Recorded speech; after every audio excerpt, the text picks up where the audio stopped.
Have you ever noticed that some manifestation techniques seem to work really well for certain people, but when you try them, you just end up feeling more anxious? I've definitely noticed this in my own life.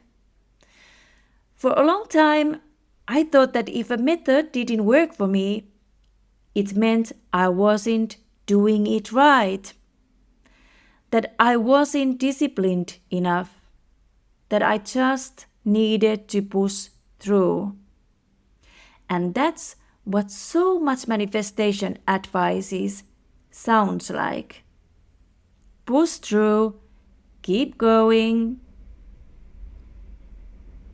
And if you feel resistance, you are told it's just your old self dying, that you should keep forcing it. But what if your nervous system is actually saying no? What if instead of growth, your body is going into stress? At some point, I realized that the problem wasn't manifestation itself. It was the energy I was trying to manifest from. For me, a more feminine, receptive way of manifesting works much better than constant doing and mental effort. And this became very clear when I moved from law of attraction into law of assumption. Originally, I was very much in a law of attraction space. More feeling based, more energetic, more allowing. Then I started learning law of assumption. And the way it was taught to me was very mental. A lot of thinking, a lot of monitoring thoughts, a lot of repeating assumptions, a lot of effort.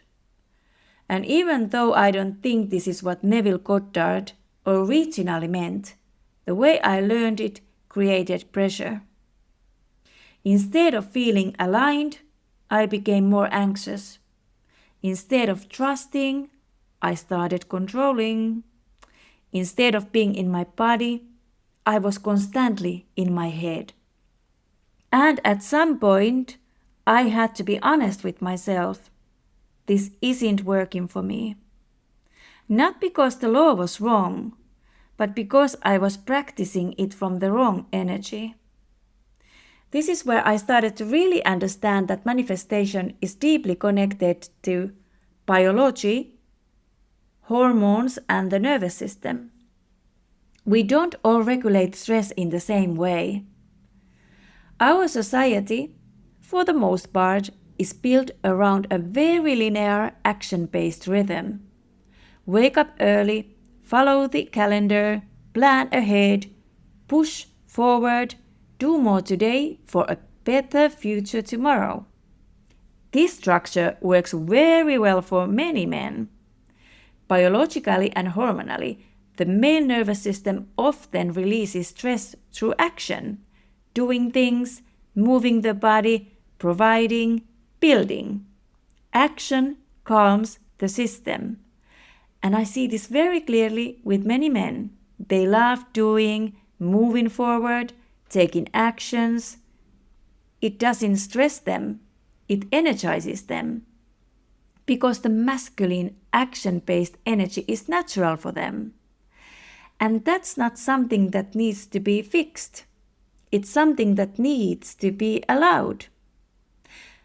For many women, the system works differently. The female body works in cycles. Hormones shift across a 28 to 30-day rhythm. There are phases where action feels natural and easy, and phases where the body needs more rest, intuition, and receptivity. When women try to live in constant linear action-based mode, something often happens. They don't necessarily fail, they just become more tired, more irritated, more disconnected from themselves. And I've seen this a lot, especially in women who keep planning, organizing, pushing and doing, because that's what they've learned. Not because it feels natural, but because they adapted. For a long time, this was the only way for women to survive, to be respected, to be independent. And while that adaptation made women strong, it also pulled many of them away from their natural feminine rhythm. Living long-term in constant masculine energy is not neutral for the female nervous system, and this shows up in manifestation too. Many popular manifestation methods are very mental.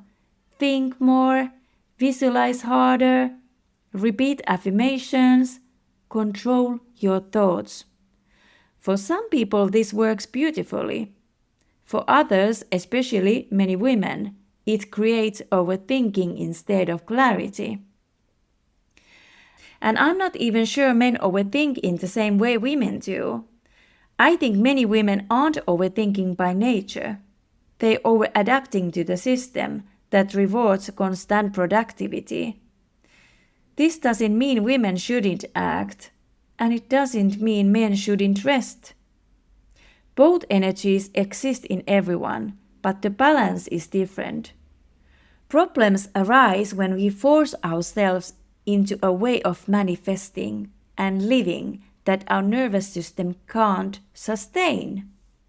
Manifestation becomes much easier when you stop pushing through resistance and start listening to what your body is actually saying. So instead of asking, why doesn't this technique work for me?